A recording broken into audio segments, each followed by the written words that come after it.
Welcome to the Folkkeeper's Hearth, where timeless tales and ancient lore come alive. Gather round as we explore the myths, legends, and fables that have been passed down through the generations, keeping us connected to our ancestors and the old ways. Do you have your cup of tea? Have you pulled up a chair? It is time. Let us begin.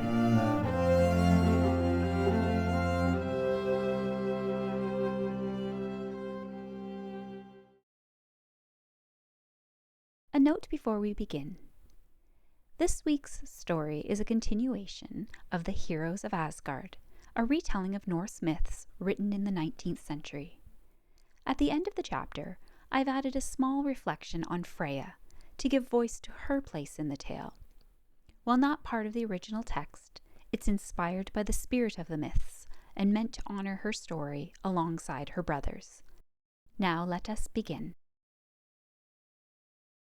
The Heroes of Asgard, Chapter 1, Part 2, Air Throne, the Dwarves, and the Light Elves. In the morning, Odin mounted Air Throne and looked over the whole earth, called Midgard, whilst the Aesir stood all round waiting to hear what he thought about it. Midgard is very beautiful, said Odin from the top of his throne. Very beautiful in every part, even to the shores of the dark North Sea. But, alas, the men of the earth are struggling in their interactions with other beings. At this moment I see a three-headed giant striding out of Jotunheim. He throws a shepherd boy into the sea and puts the whole of the flock into his pocket.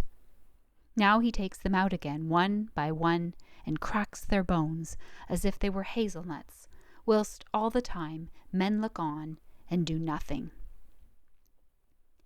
Father, cried Thor in a rage, last night I forged for myself a belt, a glove, and a hammer, with which three things I will go forth alone to Jotunheim.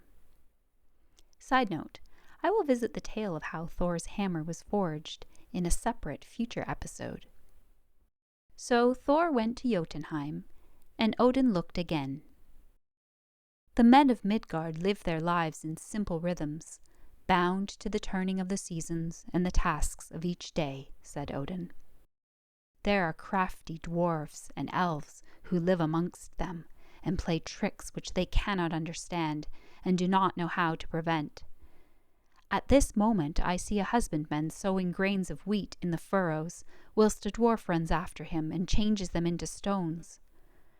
Again I see two hideous little beings who are holding under water the head of one, the wisest of men, until he dies. They mix his blood with honey. They have put it into 3 stone jars and hidden it away. Then Odin was very angry with the dwarfs, for he saw that they were bent on mischief. So he called to him Hermod, his flying word, and dispatched him with a message to the dwarfs and light elves to say that Odin sent his compliments and would be glad to speak with them in his palace of Gladsheim upon a matter of some importance. When they received Hermod's summons, the dwarfs and light elves were very much surprised, not quite knowing whether to feel honored or afraid. However, they put on their pertest manners and went clustering after Hermod like a swarm of ladybirds. When they were arrived in the great city, they found Odin descended from his throne and sitting with the rest of the Aesir in the judgment hall of Gladsheim.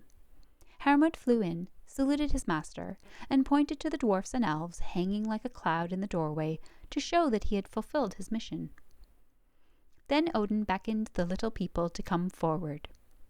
Cowering and whispering, they peeped over one another's shoulders, now running on a little way into the hall, now back again, half curious, half afraid, and it was not until Odin had beckoned 3 times that they finally reached his footstool. Then Odin spoke to them in calm, low, serious tones about their mischievous propensities. Some, the very worst of them, only laughed in a forward, hardened manner, but a great many looked up surprised and a little pleased at the novelty of serious words, whilst the light elves all wept, for they were tender-hearted little things. At length Odin spoke to the two dwarfs by name whom he had seen drowning the wise man. "Whose blood was it," he asked, "that you mixed with honey and put into jars?" "Oh," said the dwarfs, jumping into the air, clapping their hands. "That was Kvasir's blood. Don't you know who Kvasir was? He sprang up out of the peace made between the Vanir and yourselves, and has been wandering about these 7 years or more. So wise he was that men thought he must be a god. Well, just now we found him, lying in a meadow, drowned in his own wisdom. So we mixed his blood with honey and put it into 3 great jars to keep. Was not that well done, Odin?" "Well done?" answered Odin. "Well done? You cruel, cowardly, lying dwarfs! I myself saw you kill him. For shame! For shame!" And then Odin proceeded to pass sentence upon them all. Those who were the most dishonorable, he said, were to live henceforth a long way underground, and were to spend their time in throwing fuel upon the great earth's central fire, whilst those who had only been mischievous were to work in the gold and diamond mines, fashioning precious stones and metals. They might all come up at night, Odin said, but must vanish at the dawn. Then he waved his hand, and the dwarfs turned round, shrilly chattering, scampered down the palace steps, out of the city, over the green fields, to their unknown, deep-buried earth homes. But the light elves still lingered, with upturned, tearful, smiling faces, like sunshiny morning dew. "And you," said Odin, looking them through and through with his serious eyes, "and you—" "Oh, indeed, Odin," interrupted they, speaking all together in quick, uncertain tones. "Oh, indeed, Odin, we are not so very cruel. We have never done anybody any harm." "Have you ever done anybody any good?" asked Odin. "Oh, no, indeed," answered the light elves. "We have never done anything at all." "You may go then," said Odin, "to live amongst the flowers, and play with the wild bees and summer insects.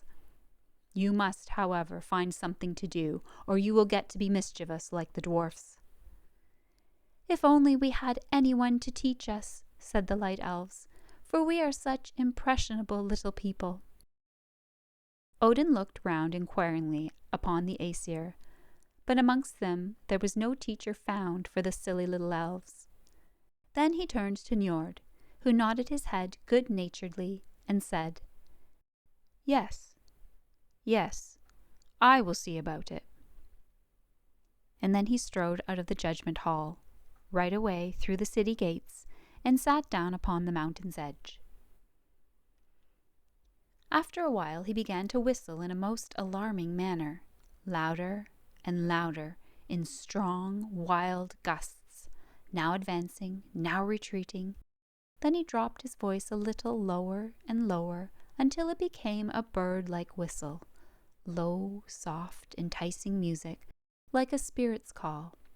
And far away from the south, a little fluttering answer came, sweet as the invitation itself, nearer and nearer, until the two sounds dropped into one another. Then through the clear sky 2 forms came floating, wonderfully fair, a brother and sister, their beautiful arms twined round one another, their golden hair bathed in sunlight and supported by the wind. "My son and daughter," said Njord, proudly to the surrounding Aesir. "Frey and Freya, summer and beauty, hand in hand." When Frey and Freya dropped upon the hill, Njord took his son by the hand, led him gracefully to the foot of the throne, and said, "Look here, dear brother, what a fair young instructor I have brought for your pretty little elves." Odin was very much pleased with the appearance of Frey, but before constituting him king and schoolmaster of the light elves, he desired to know what his accomplishments were, and what he considered himself competent to teach. "I am the genius of clouds and sunshine," answered Frey. And as he spoke, the essences of 100 perfumes were exhaled from his breath. I am the genius of clouds and sunshine, and if the light elves will have me for their king, I can teach them how to burst the folded buds, to set the blossoms, to pour sweetness into the swelling fruit, to lead the bees through the honey passages of the flowers, to make the single ear a stalk of wheat, to hatch birds' eggs, and teach the little ones to sing. All this and much more, said Frey. I know, and will teach them. Then answered Odin, It is well. And Frey took his scholars away with him to Elfheim, which is in every beautiful place under the sun. As for Freya the Fair, she was given no kingdom like her brother, nor was any singular task laid upon her. She stayed in Asgard among the Aesir, bright and lovely, with a power all her own. For Freya needed no gift to show her worth. Love and beauty followed wherever she walked, and her name was known even among the boldest warriors. So it was that Frey went out in gladness, and Freya remained, noble and strong, her presence as sure as the coming spring.